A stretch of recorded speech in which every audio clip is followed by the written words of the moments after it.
Muhammad Ali once had a famous quote, "When you're wrong, nobody forgets, but when you're right, nobody remembers." And believe it or not, I was actually right about a good amount of things in the NBA this season, and today we're reacting to the best ones. Let's do it.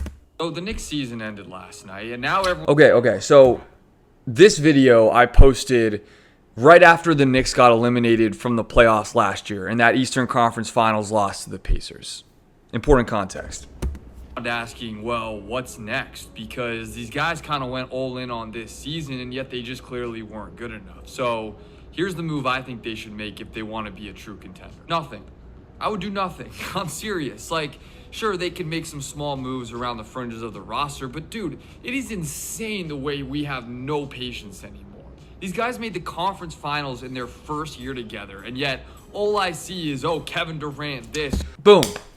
I mean, I nailed it, right? Everyone, when the Knicks lost, was like, oh, they got to make all these changes. And look, to be fair, I also didn't think they should fire Tom Thibodeau and hire Mike Brown, so maybe I wasn't completely right here. But, like, yeah, man. And I think this also is true for other teams now. Maybe it's the Cavs. Maybe it's the Spurs, right? Like, just breathe, man. The Spurs might have just made a colossal mistake. Let's talk about it. So today the Spurs gave De'Aaron Fox a huge extension. Like, I don't even know what you'd do with $229 million in Sacramento. But of course, some people are hating on this move because the Spurs roster all of a sudden doesn't really make a ton of sense. And obviously the core issue here is that the Spurs just totally lucked into Dylan Harper, and his skill set is not complimentary whatsoever to De'Aaron Fox. Now, I would say, hey, maybe this could work if at least the Spurs role players could shoot. Carter Bryant, Jeremy Sohan, and Stephon Castle can't. And speaking of Castle, I mean, he's way too good to be relegated to some off-ball role. Again, I think I'm a bigger Fox guy than most people. I think he's an easy top 30 guy in the league. I think he's a stud, but it just feels like the Spurs made... All right, that didn't age well. That trade because they had to get Wemby some help. Then the Harper thing happened, and now they're kind of handcuffed to their own grenade. The Spurs traded for Fox, obviously, before they knew they were getting Dylan Harper second overall. That didn't mean they had to give Fox $229 million. Imagine if they had only had Fox for this year, and then they're like, you know what, we made a finals, maybe we re-sign him for 1 year, or maybe we let him walk in free agency, and now we're balling with Dylan Harper and Stephon Castle.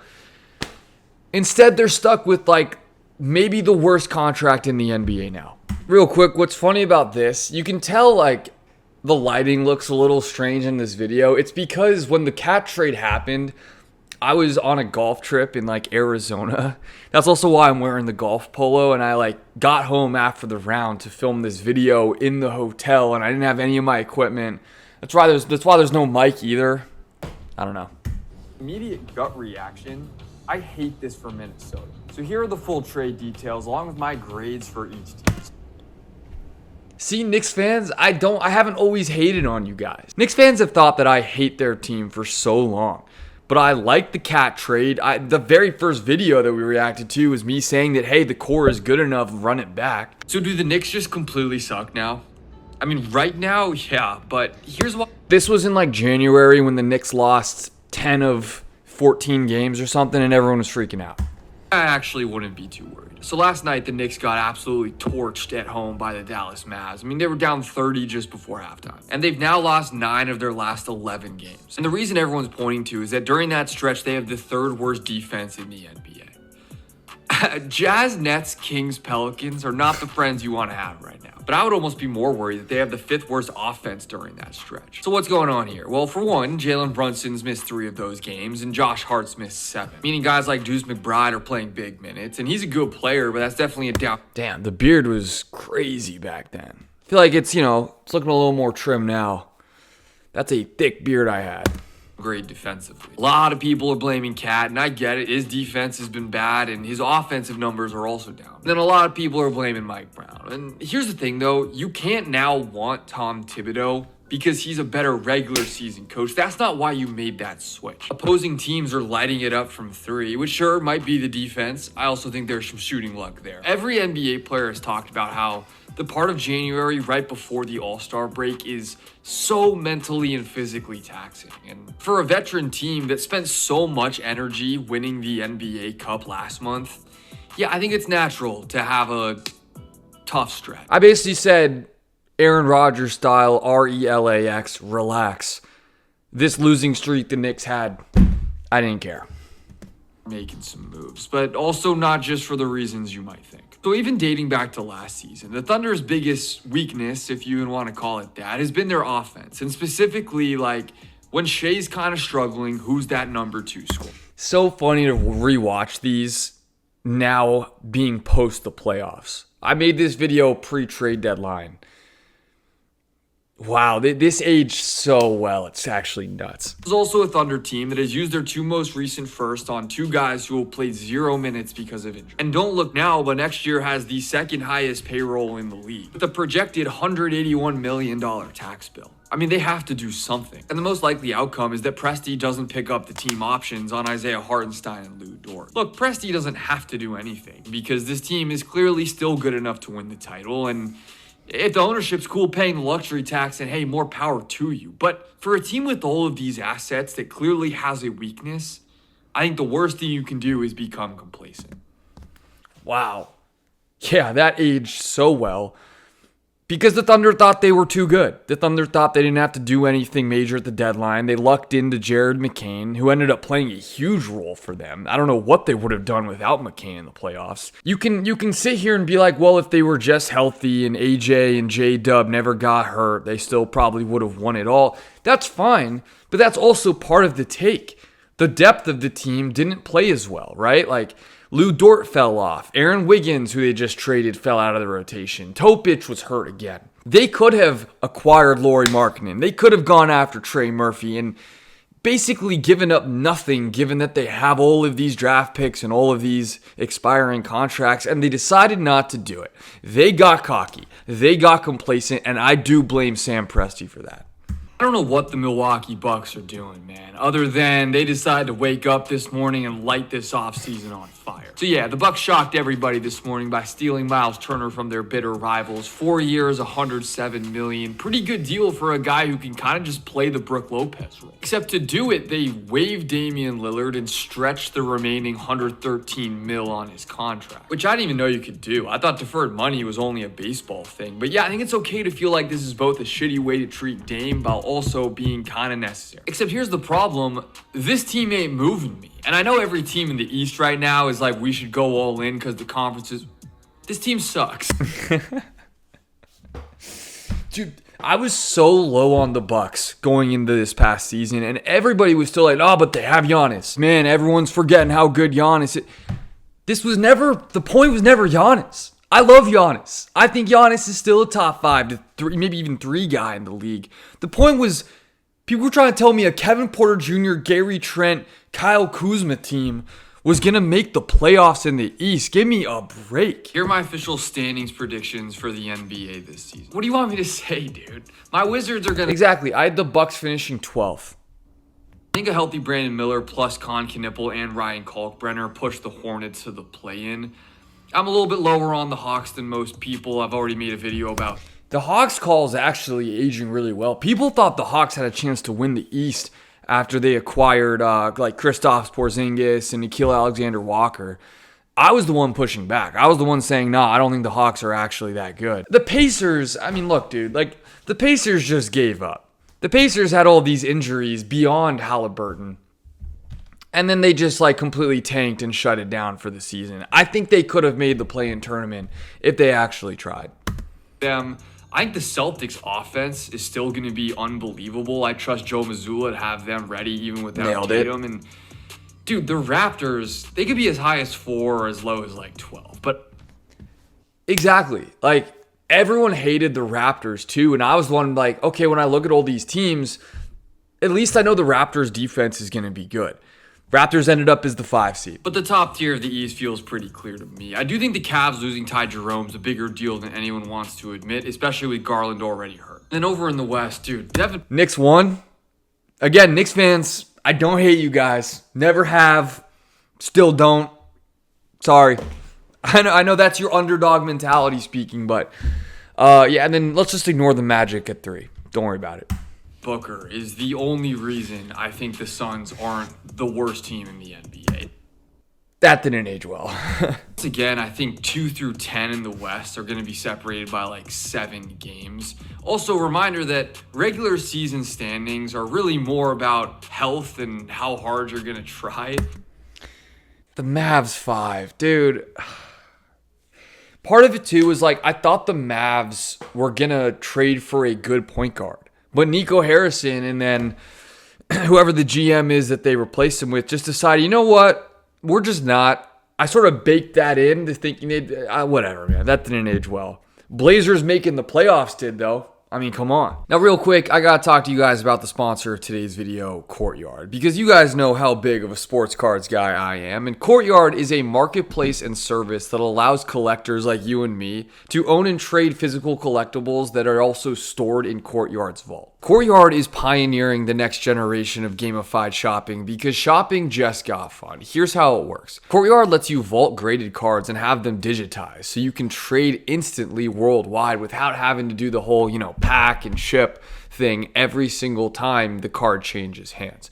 You can also always sell it back instantly with a guaranteed buyback offer or redeem the exact physical item for shipping back to you. As you saw, I just pulled that sick PSA 10 Tyrese Maxey rookie card. I'm definitely keeping that in my vault. So shop by surprise today and use code drewfenny15 for 15% off at checkout. Let's get back to the video. I'm going to be a buzzkill today because so many of you guys are falling for the NBA's early season trap. So right now, the hottest teams in the NBA that nobody saw coming are the Bulls, Sixers, and Heat. And so people were, especially Bulls fans, bro, you guys thought y'all were going to be so good 1 week into the season because you started 4-0.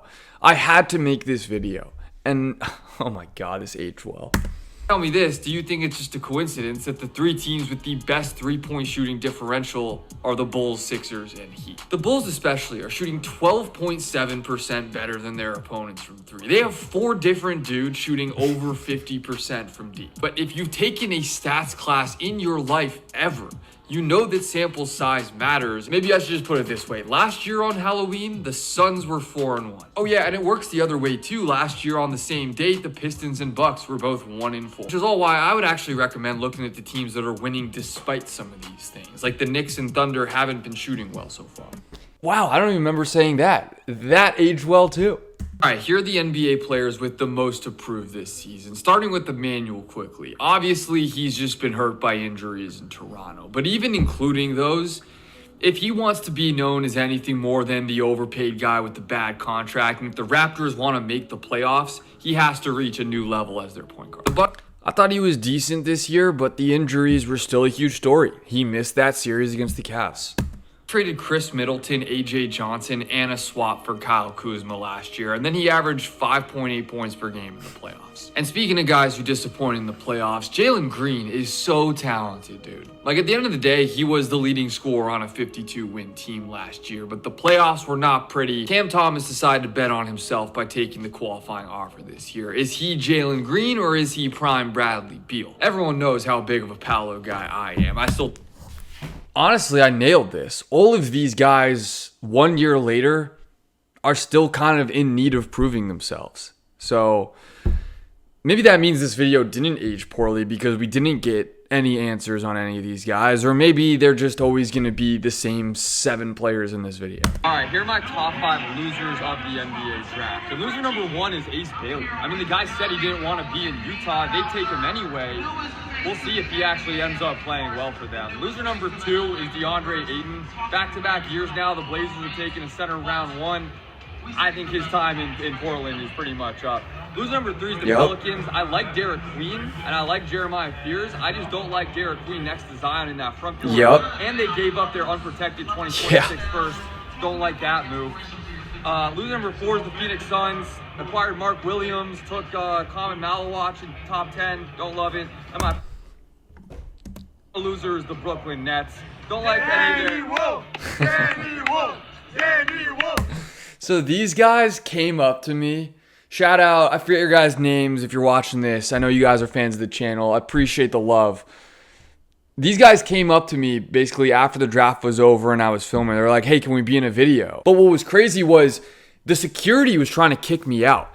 And I kept messing up the lines in the video because this is all one take.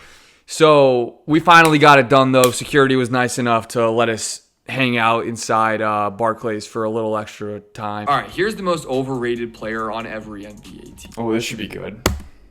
Look, Evan Mobley's a good player, okay? That's not the point of this. But people after last year started throwing him in like top 15 conversations. People were saying he was like a sleeper MVP candidate. He's an incredible defensive player, but I'd never see the offense reaching that level. Nailed it. VJ Edgecombe is not overrated. The reason I included him was because I think this was early in the season, and people were just calling him like the next D Wade, and I was just like, Sixers fans, please chill out a little bit. And he actually ended up cooling off a little bit later in the season, so, you know. Another one, I like Trey Murphy a lot, but the Pelicans seem to have a ridiculous asking price for him in trades, and I just think he is so firmly in the Mikal Bridges, Cam Johnson team. Yes. Whatever team gives up 3 firsts or a good young player for Trey Murphy, I just think is going to regret it. Cam Thomas for the Nets, that aged really well. He's basically out of the league now. You know, for the guy who finished 3rd in Rookie of the Year last year, Jalen Wells has really struggled offensively for the majority of his time on the court ever since the All-Star break last year. Another second-year guy that I've always liked, but I think the fan base thinks has more star upside than they do, is Kel'el Ware. Ware's good. Overrated doesn't mean you're bad. Overrated just means you're not as good as people say you are. And Ware clearly has these inconsistency issues that despite all of the talent he has, I just don't think he's ever going to like make an all-star team, which I think a lot of Heat fans would disagree with. Rockets, honestly, nobody. I would almost argue at this point the entire roster is overrated. RJ Barrett's proved a lot of doubters wrong, but it also feels like the moment the Raptors make... Wow, Marcus Smart for the Lakers, that's a bad pick. He ended up being maybe their like 3rd best player in the playoffs. It's also just tough, like when you in a video like this where I have to pick a player on every team. Yeah, I don't want to call Yang Hansen overrated. He's a rookie. You know, he's not supposed to be good, but like you have to pick someone. All right, in honor of the holiday season, here's what should be at the top of every NBA team's wish list. Starting with Adam Silver. Please, you'll put Colin R. stocking every single year. Brother, just this one time, it's all I want. Thank you, Adam. Thank you, Adam Gold. You came through for us, and it's beautiful. Kings, though, did not get what was on their wish list. Hope. I think they lost more of it since then. All right, here are my top 5 winners of the NBA trade deadline, starting with the Oklahoma City Thunder, for a few reasons, though. 1, I like the Jared McCain move. 2, the Clippers got a lot worse, and obviously the Thunder own the Clippers' first-round pick this year. And number 3, none of the other top West contenders got significantly, meaningfully better. Absolutely love the Jose Alvarado pickup for the Knicks. For one, they needed a backup point guard, especially with Deuce McBride probably out for the rest of the regular season. But 2, he just brings that defensive dog as a New Yorker that this team also needed.